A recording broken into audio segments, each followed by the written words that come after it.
So we're joined with Wanda Watson, who is a candidate for Precinct 4 of the County Commissioners Court in Brazos County.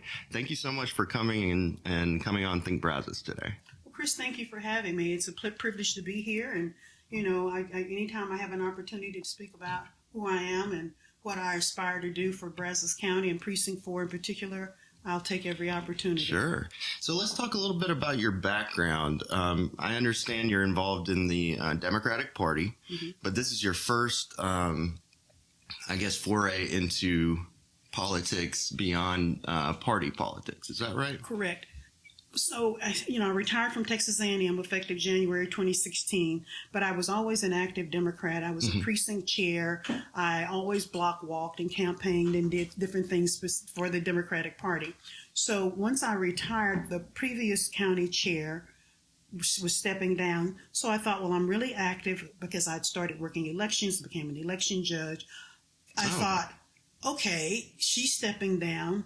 Why don't I run for that? Because it isn't like you have to be on the ballot. I didn't realize that. You do have to be on the ballot. I thought the party membership executive committee elected you. And so I ran for county chair and got the seat. And so once I was in the seat, I had an opportunity. The office space that we had, we'd been there since 2004, and it needed a serious refresh. I was able to also increase our finances, build our coffers. And so as I was going along as county chair, even during COVID, I would get a lot of calls, or a number of calls from citizens of Brazos County asking for information. I need help here. Where do I go for that? Who do I contact? Usually things related probably more to city issues, municipality issues than county issues. And so I thought it was so interesting. I thought, well, I'm getting these questions. People need information. They need support. They need guidance, and they need engagement. And so from that experience, as the current commissioner, Irma Cawley, decided that she was going to retire, I thought, another opportunity. If I'm going to be that voice, why not take it to the next level? And so that was the driver for me to decide to run for county commissioner in Precinct 4. Okay. Did it, I know if it was me, I'd be a little bit nervous or concerned. Was there any hesitation in jumping into this race, or did someone have to kind of push you along? Or? Well, it was kind of like county chair. When I ran for county chair, I had no clue. I thought I did my homework. I read what a county chair does. But the amount of work, the things that you have to do, I was a little bit surprised.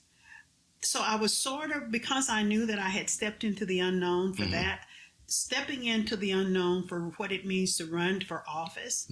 I did not necessarily know what that meant. I mean, there were books and websites that talk about running for office, but until you're really on the ground, so it has been a little bit of a shock. It has been, they talk about, you have to have a thick skin. When one of my opponents during the primary put something out negative about me, I had a moment because, I said, okay, you got to grow a thick skin. That's not true. That's not you. But no, I just jumped in because I wanted to serve at the heart of the reason for running. And therefore, I just jumped in.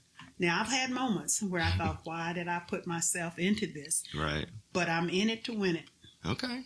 So I wanted to ask you one quick question that I don't usually do, but I think it gives a perspective of who the candidates are. Can you tell us in the audience one thing about yourself that maybe not everybody knows but needs to know about you? It's kind of an on-the-spot question. Well, I'm pretty transparent. I'm pretty, I'm not one of those people. Sometimes I think I over-talk. I'm very revealing about myself. My mother used to tell me I look at the world through rose-colored glasses. And so I have to be so careful about realizing I don't have I have a magic wand. I can't fix everybody's problem. But when I see issues of concern, I want to fix it. I cry easy. I love pets. I think people know that. I don't know that people don't know a lot. People who are close to me, that's the thing. The people who are closest to me probably know me pretty well. Those who don't know me, They'll get to know me because I'm an open book. I don't have any deep, dark secrets that I'm aware of. Okay. All right. Fair enough. Let's get into a little bit about your priorities or your vision for the county and for the precinct. Do you have a couple of those that you'd like to share? I do, and I think that is one of the things that I've seen through being county chair and being involved in the community. Voter or citizen engagement is so necessary. What I see is people are going about their everyday lives. I was one of those. I was working single mom, and when you're busy trying to put food, clothing, take care of food, clothing, and shelter, you don't always have time to think about, well, are my roads getting fixed? Are my streets getting fixed? If it's an issue with the taxes, certainly by the time, then again, that's an economic issue that's impacting the pocketbook. But what I have found is when I'm talking to people and I'm block walking and I talk about who I am, what the job is, you realize they don't have any idea what a county commissioner does. They don't even know exactly what the city council does and how it impacts their daily lives. And so I want to be that voice in terms of being able to get the information out, try to engage them such that they're informed when issues come before the court or are impacting their daily lives. Yeah. So you mentioned voter engagement. Are you also getting into transparency as far as making sure that the people have all the necessary information about the county commissioner meetings? Or I'm bringing that up because one of the things I've noticed in trying to follow remotely the county commissioners meetings is they seem to be very quick.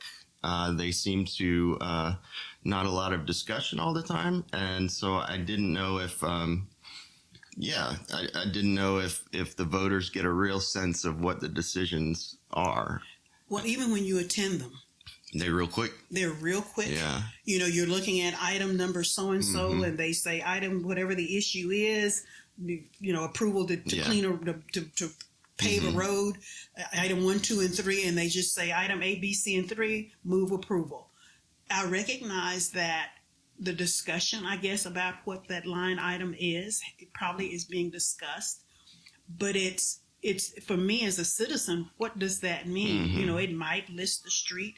And so what I hope to be able to do is, I call it State of Precinct 4. Have a newsletter, have I'll call it regional, but community. For, if there's a church in your neighborhood, Wanda Watson will on Tuesday night, because I know Wednesday night is Bible study night. So Tuesday night or Monday night, Wanda Watson will be meeting with the citizens in East Park. East Park, we will have a community meeting. This project, this issue has come before the court. This is how it could impact you or benefit you. Because I think that's the thing, because they don't have time, and because of the economic disparity, they work shift work. The courts is on Tuesday morning from 10 to 11, if it goes that long.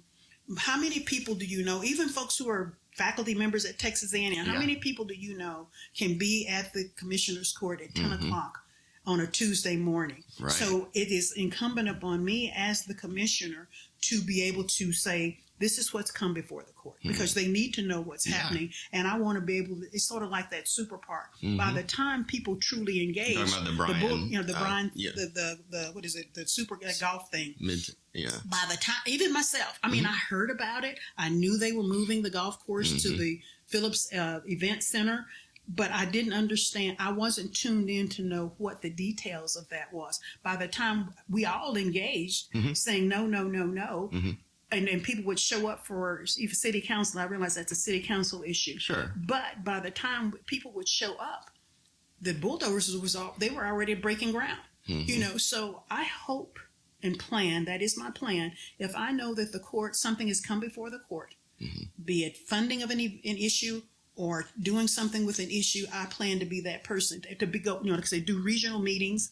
I'd like to be able to do a newsletter. And my understanding is the commissioners don't have that kind. I think I was thinking about Congress. They don't have a budget to do community outreach or constituent outreach. Really? So somewhere in there, I will have to do maybe a biannual newsletter. But the quickest way will be to go to, communities, different communities, and have a town hall meetings in hopes that people will show up. Okay.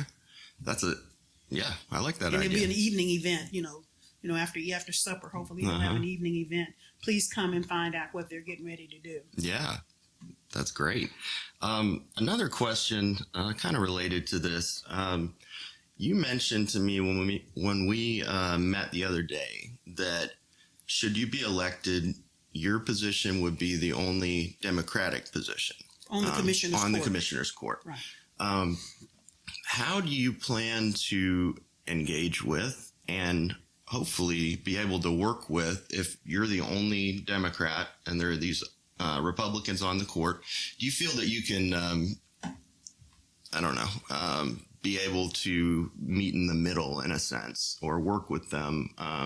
Because there's so much, especially nationally, there's so much angst between the two parties that it seems like in Congress they're not able to work together very well.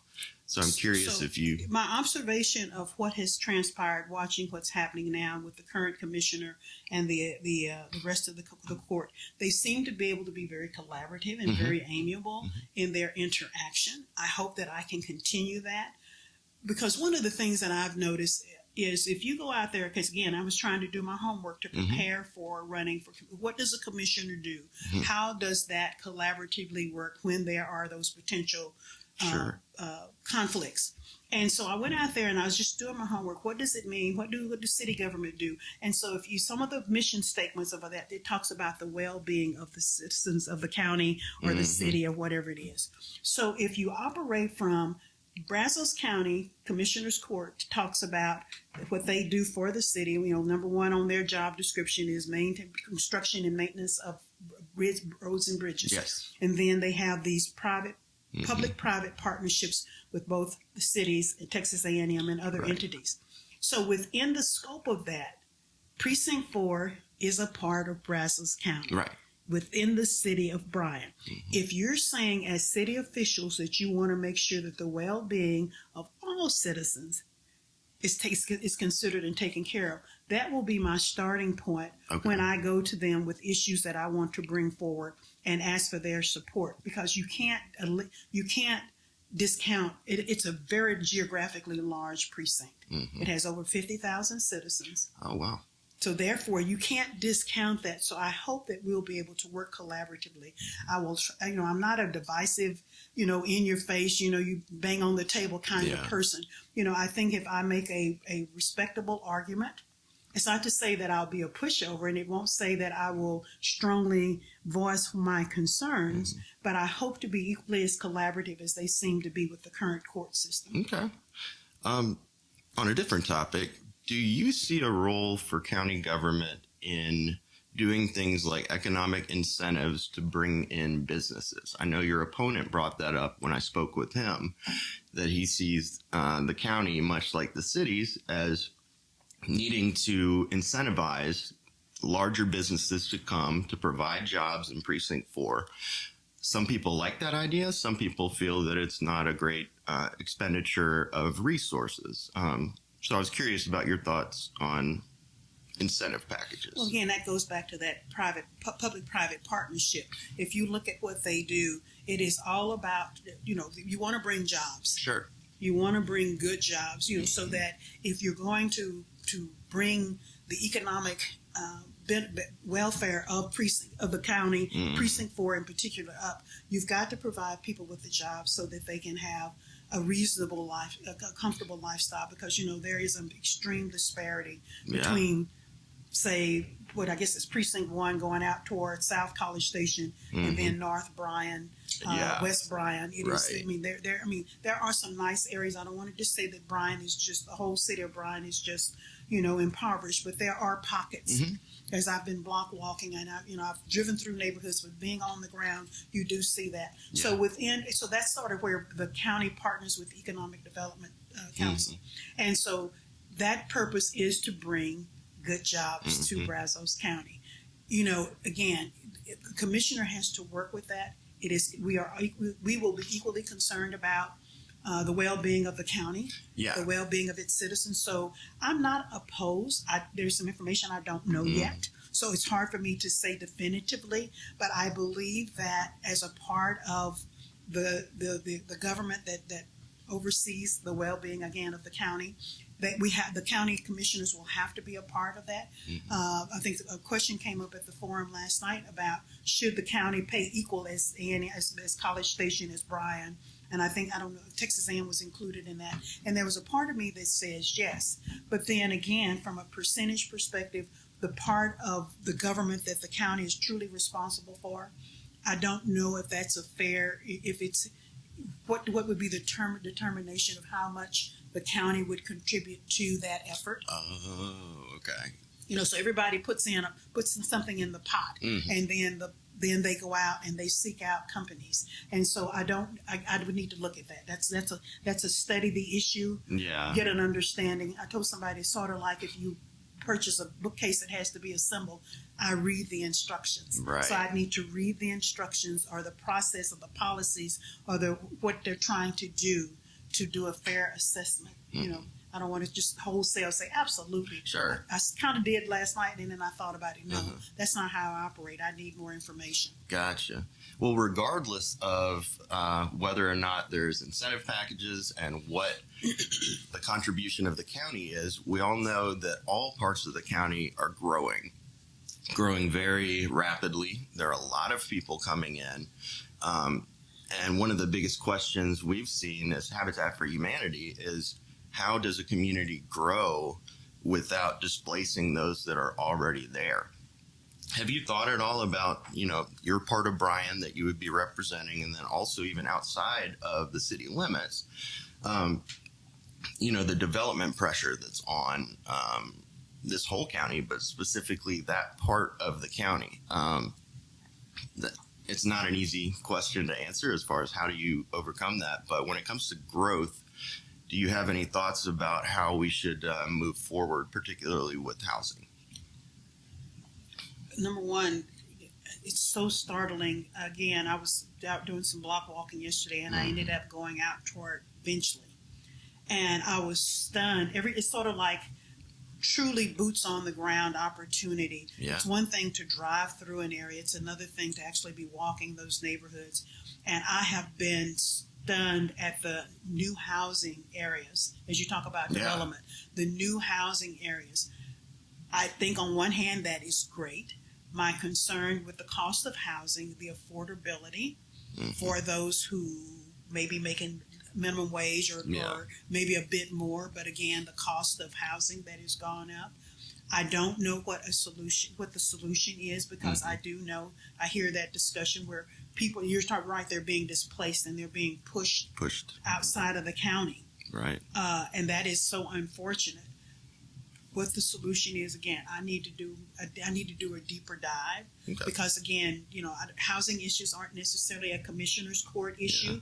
And so, but as a concerned citizen who wants to serve my community, I want to know what the impact of that is. Yeah. And because I hear, you hear bits and pieces of things about how people are being displaced, how, even reading on social media where, I know some folks have jobs, but because rent is going up, they're having to either get multiple roommates, right, or they're with the case of one person, they gave up their apartment and is renting a room from somebody. Wow. But they have a job. Yeah. They're employed and they don't have a bad job. And so that is very concerning. And I'm thinking, if this is happening to this person, what about a single mom with 3 or 4 children? What about a family with multiple children? How are they being impacted if they don't already own a home or paying for a home? How are they being impacted? Wow. Yeah, that's a good point. It's definitely one of the trickiest questions that we can think of. But okay, a final question I have, and then you can go into whatever you would like to for the last couple of minutes. But I have written down here, how would a Commissioner Watson help the people of Precinct 4 if you had 1 or 2 things that are real substantive? We've already talked about the open communication and making sure that what is going on in the Commissioner's Court is makes it to the people to where they understand it. But do you have any other priorities or issues? Well, we're in an information age, and so I'm not extremely computer savvy, but I know how to Google stuff. I know how to try to put in keywords to try to find things. And so back to what you were saying, even about the Commissioners Court, so they say, they're like most government, city, local governments, we're transparent. So then you go out there and you say, okay, how do I find the agenda? How do I find information? Because right now, for just about every organization, or at least local government, it says if the meeting agenda is posted, we're being transparent. Well, as we know, COVID revealed how bad social broadband is in some areas. So I've had a number of citizens saying, I need information on this, I need information on that. But when I go out there on a particular question, I'll write it down and I'll go look and I'll say, okay, I'm going to put in information on zoning. It has nothing to do with the Commissioners Court, but they ask a question. As a citizen, I am curious about what does zoning in Bryan, Texas mean, because when I came here over 40 years ago, I remember hearing people say, there is no zoning. And then, so all of a sudden they're trying to start zoning because of development, because of the growth of the county. They're now trying to fix it, like I said, 40 years later. And so someone asked me about zoning because they wanted to put up a business. It took me forever. I finally found the zoning department, but it wasn't clear enough. So what I had to do was pick up a number and pick a call and say, I'm asking this question so that I can give this information to that person. And so that was the only way. And so I said, you call this number, you can explain to them better what you're trying to do. And if where you're trying to do it, make the purchase of the property to put in a business, they will be able to tell you whether or not that area is commercial enough or the kind of business that you're wanting to put up is usable. But it wasn't friendly. Now, because even for me, like I said, I'm not, I'm not good with social media, but that was a toughie. And so that's the thing that concerns me. Anything to do with Commissioners Court, it takes you a while, multiple clicks to kind of get, and that's because I was determined. Wow. So that's one of the things that concerns me is what does transparency mean and is it really accessible? Even when they have their meetings, yes, they stream on Facebook. I think they have a what's the other one? Twitter? No. The thing where you can see the videos of singers and dancers. Not YouTube. YouTube video. Excuse me, I had to think about it. I've not found them on YouTube. I just end up if I don't go to the meetings, I look out of my phone and I just look at it when they do Facebook Live. But again, how many people, if you're a cashier at Walmart, you're not able to sit there on your phone and look at that meeting. When you get home, you're not probably likely going to even care about it or take the time to do it. So I don't have an answer for that as to why they only do it, that time of day. I do note that both city councils will do it at 5:30. They also stream, but I don't think College Station may stream live. Bryan does not. Interesting. So you can't watch them in real time. Okay. And I don't know why that is. I know they record them. Yeah, they record them, but you can go out there and look at it on that channel. But again, how do you know that it was the meeting that was being held on May 2nd? Got it. Okay. Because I tried to find the city council meetings and I couldn't find it. Wow. Okay. I mean, not if I look at it on the show. It doesn't say it'll be aired at this time, at this, whatever. So it just goes on a loop. So transparency is really concerning to me. Okay. Making sure that citizens have good Wi-Fi.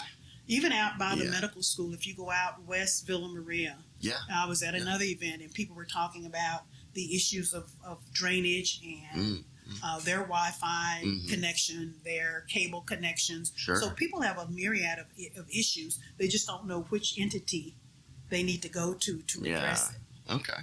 Very cool. Well, anything else you want to share before we wrap up today? Well, again, I am running to truly be that advocate, to be that voice for Precinct 4. I think that I have the educational background. I have the leadership skill. I retired from A&M as a director. I think that I bring that uniqueness to that position. I am an independent thinker, such that I'm not just going to go along, so to speak, to get along. They bring an issue and I just say, I second that and I approve that. I really want to do the deep dive to make sure that the issues are beneficial to the county, to my precinct in particular, and that I share that information. And as much as I can, when they come forward, what I do for my precinct, I Sure. bring value to them. I bring solutions to them. Mm-hmm. I don't want to overcommit because, I don't have a magic wand. And, Sure. I don't want to be that kind of elected official or campaign candidate that overcommits, that I can leap Right. tall buildings in a single bounce. That is not, that's not true. But within the scope of the job, within my ability, those are the things that I hope to do. I don't want to be the candidate that says, I called her and she never got back to me. Yeah. Even if I don't have the answer that they want, Mm-hmm. I want to be able to say I checked into it. Unfortunately, this is an issue we cannot be resolved. You can't put a business there, whatever Right. the case may be. I want to be that kind of candidate because you don't want to oversell and then have people be disappointed in you. Yeah. Well, it's been fun. Thank you so much for joining us. Again, this is Wanda Watson running for Precinct 4 of the County Commissioners Court. Thank you. Thank you for having me.